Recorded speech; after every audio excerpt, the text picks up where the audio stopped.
legislation. It's And all while about Obama taking over the health care, and it's all about him getting control of your money. That's what it's about. He hates this Yes, sir, country, and I'll come and he hates the military. Obama's a socialist communist. That's what he is. Go ahead, sir. Wait till you get 3 more years in his ass, you'll find out. It's obvious that the citizenry and Congress is polarized. Is there a better method? There's so many problems that this country faces. Is there a better way to try to get effective legislation than what we're doing right now? It's like the commission that just got appointed. To me, one of the most successful things that happened was the base closing commission. Because there's no way you can close any base because of the polarization, people that represent some people that have a job don't want to give it up. So what can we do about health care? Can there be a commission set up? And I thought that's what the process was, but it didn't seem to work. It's the same thing with our deficit. The Congress they voted down having a commission that's bipartisan to come up with the real facts and answers. What do we have to do On here? health care? Well, no, not on health care, but on this deficit. Oh, yeah. The commission that just got appointed. Are you going to support that? I think it's a good idea.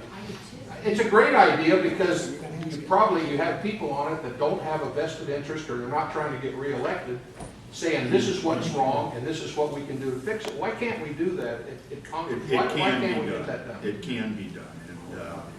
And I think you're talking about the commission that the president. Senator Simpson is the co-chair.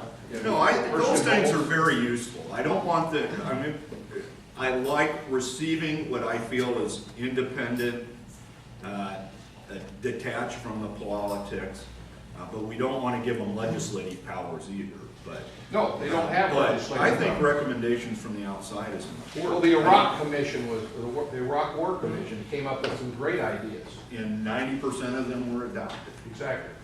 Not all, though, because some felt that when we got into debating those, that maybe they weren't as advantageous as the commission felt, which is the legislature's duty. Right. You mean, let's see where this country's headed? You mean the 9/11 Commission? 9/11 Commission, yes. Yeah. We spent 60 years downgrading communism. Look who we're indebted to now. Yeah, I agree. I just saw recently in the World Herald that the Obama administration was thinking of canceling the write-off that you get for giving to charity. And even more outrageous is that one of the minions said that they considered charity money like that as public money, that they would go in and take it and use it for they want. Is that any bill coming about there yet? Well, here's what's occurring now. Several years ago, Congress passed an expansion of the charitable contribution. And in fact, you can make charitable contributions so much per year out of your IRA without penalty. Those are the type of tax breaks that were not permanent but temporary because you couldn't get over 60 votes in the Senate to make them permanent. Those are the ones that fade away and is grouped into the ones that are going to be allowed to fade away. So they aren't saying that they're going to change it, they're just going to allow that to happen naturally because those tax or the preferential treatment from contributions out of IRAs, for example, that'll just go away. What about their attempt to grab that money, use it for the way they want to instead of the way they should? Well, the money comes into the U.S. government that way, as opposed to incenting people to give to charities. Yes, ma'am, I'm sorry, I said you were next. And okay. Going back to the budget, is there anything in the budget to pay down on deficit? The answer is to pay down, I'm going to split hairs with terminology here. We make interest payments and no, the answer is on the national debt, the answer is no. Well, there's something should be done on the principal too. I agree with you. In fact, I'm working through that in my office, and hopefully we'll introduce a bill that would deal with our our debt by saying that not only do we have to have a balanced budget, that you have to then start paying down the debt. And here's why I think that's so important. It is about the future. The debt we rack up today isn't affecting us today. It affects us tomorrow. And it takes away our economic opportunities. I have been told by Harvard-trained economists and traditional economists that when your debt, national debt, gets to about 80%, every 5% above that takes away 1% of your GDP. We are about 70% right now, and we are on track by 2011 to be closer to 90%. You get to a point like Greece is, where your economy just starts collapsing at that point. It's not only that you've retarded the growth or slowed the growth of your economy as others are expanding, but you're actually crippling your economy to the point where you're losing jobs and you're losing people and you're losing the investments to other countries. And we can't have that. I mean, I want my kids and your kids and grandkids to have the same opportunities we have, which I think are the best in the world. So we've got to make the go ahead. What's that? The budget passed without anything in it? Well, the budget for fiscal year 2011 that was just delivered a few weeks ago and will be passed probably in March. There's nothing in it about paying down the debt.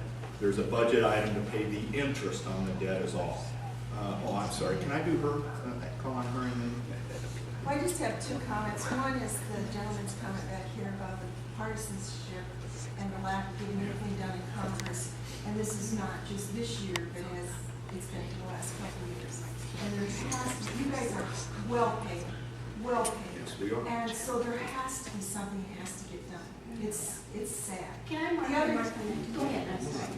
The other thing is, you know, we want things but we don't want to pay for them. You can't go to war in two countries and lower the tax rate. So you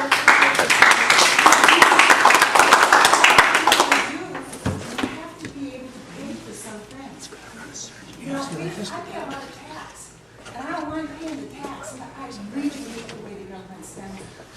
That's my concern, you know. Understand. Oh, I'm sorry, he was next. Nick, can I come back to you? Is that okay? Mister. I guess the other thing is that, what do you pay, but obviously, in getting outside consultants, the lobbyists are spending hundreds of millions of dollars with you guys. And instead of worrying about them, we should be worrying about the American people. And all this thing that's going on between this bickering between one party saying, well, if we have a Waterloo with medical benefits, that's going to tear down Obama. We don't care about that. We want to have something that's going to work, not who's going to be in power in the next 2 years. That's a great statement, and I applaud that as well. Just to put it in perspective, the lobby community has seen that they don't have the power to come into our offices and try and persuade us. The money they're spending right now is on TV to try and persuade you to yell at us. And that's where those dollars are being spent. So it's interesting to see how they have changed their tactics. Yes, ma'am.